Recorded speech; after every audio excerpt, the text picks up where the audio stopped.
Hi, this week I've been testing one of Ducati's newer models, a model they claim that is 4 bikes in one. It is in fact their version 2 of the Multistrada.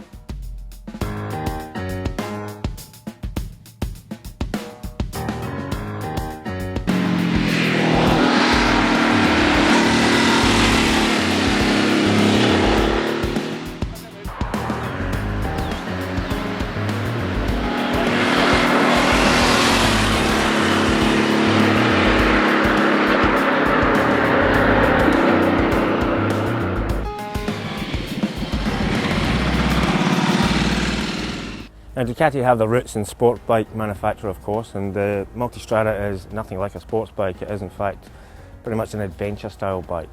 Now this styling, as you can see, is like nothing else in the range, and it's quite unique. Some really neat touches. Now you've got this bolt set up right ergonomics of a dirt bike or adventure bike, so nice straight up. Got an adjustable screen here, a couple of big headlights, trailless frame, which is typically Ducati, and another feature they've carried across is their single-sided swing arm on the back here, which again is a real Ducati feature. Overall, I quite like the styling of this bike. I love the LED indicators in the mirrors, the handguards here, which are sort of 2-in-1. Love the headlights with the little LED strip inside them. Not such a big fan of the sort of beaky nose, which is the air intake. You can take it or leave it, but it does serve a purpose. But overall, ergonomically, it's probably the most comfortable Ducati I've ever ridden. It is incredibly comfortable. Big wide seat here, and it really locks you in, and you've got lots of room, especially for someone as tall as me. Plenty of room between the seat and the pegs, and there even is a lower seat option for those who are a bit shorter on the leg. Now, powering the Multistrada is Ducati's Stretta 2 engine. Originally it was developed for the Superbike. It's now in the Multistrada. It's also in the Diavo, albeit in a slightly detuned version.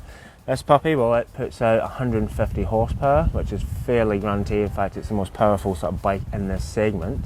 But also, like the Superbike and the Diavo, there are different ride modes. So this particular one, you have 4 different versions. You have Sport, Touring, Urban and Enduro.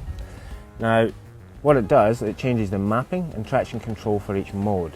Urban mode, well, it cuts the power to 100 horsepower. Keeps the traction control fairly high, so if you're going over manhole covers or white lines that are wet, it'll kick in pretty early, which is what you want. Touring mode, well, that gives you the full 150 horsepower, but it does slow the throttle response down a fair bit. And traction control, it's somewhere in the middle, about 4. Sport, it gives you the full Monty, 150 horsepower, instant throttle response, and traction control is down to 1, which is the expert level. Enduro, well, it's different again. It cuts the power back down to 100 horsepower, but also cuts the traction control down to 2 for minimal intrusion. There's people who are riding off-road on gravel and whatnot, you want to be able to step it out a little bit and, you know, slide it and whatnot. So very much it is 4 bikes in one.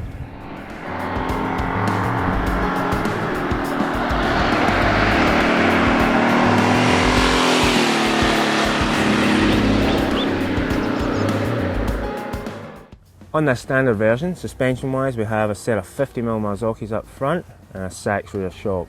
Both are fully adjustable for preload, compression and rebound dampening. The S version, however, has electronically adjustable all-in suspension front and rear. Now that also works in with the ride modes, in that if you go for sport mode, for instance, it firms the suspension right up. Touring, well, it'll soften it off a little. Urban, it'll soften it off a lot more. And Enduro, well, it changes it again. It'll increase the preload, give you a bit more ride height at the back, put a bit more weight over the front wheel. It's quite an impressive little package. Of course, brakes, well, this version here, we have Brembo radial mount calipers, brilliant stopping power, and you have an ABS option on the standard one, and that comes as standard on the S model. And more importantly, that can be turned on and off completely.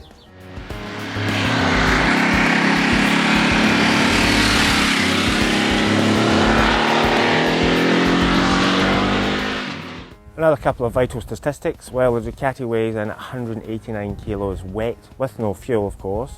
So with a 20-litre tank, that's run about just over 200 k's, fully fueled, ready to go, which is pretty light for an adventure bike. Now this 20-litre tank is also capable of maybe 400 k's if you're not too heavy on the throttle hand.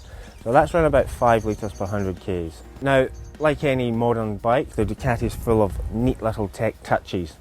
Keyless ignition, so you don't actually have a slot to put the key in, you just keep it in your pocket. If you get up to 2 meters away from the bike, you simply just flick the switch down here and it engages the ignition, flick it up again, start the button, and away you go. Now behind this manually adjustable screen here is a big old panel for the dashboard, and it's got heaps of information on there. You've got your usual speedometer, rev counter, but also on the little binnacle to the right here it tells you which mode you're in, whether it's sport, touring, urban, enduro, etc. And you can adjust a few things in there.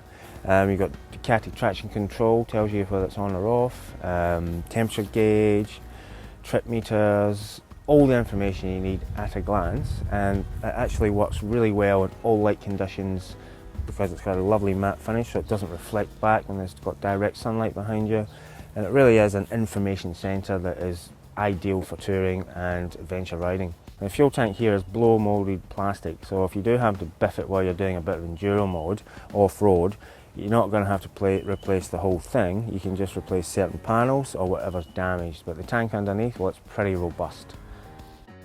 Now, while I don't think many owners will be taking these bikes off-road or serious adventure riding, it does handle gravel admirably. And with these, you've got a little alloy bash plate here to take care of the engine at the bottom there. The Pirelli Scorpion tyres were specially developed for this bike, so not only will they do 250 km an hour on a track day, they also handle 200 km an hour off-road on the gravel.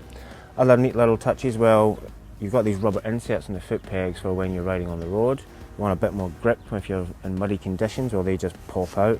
You can stick them in your pocket, and you've got much grippier foot pegs there to hold your boots in place.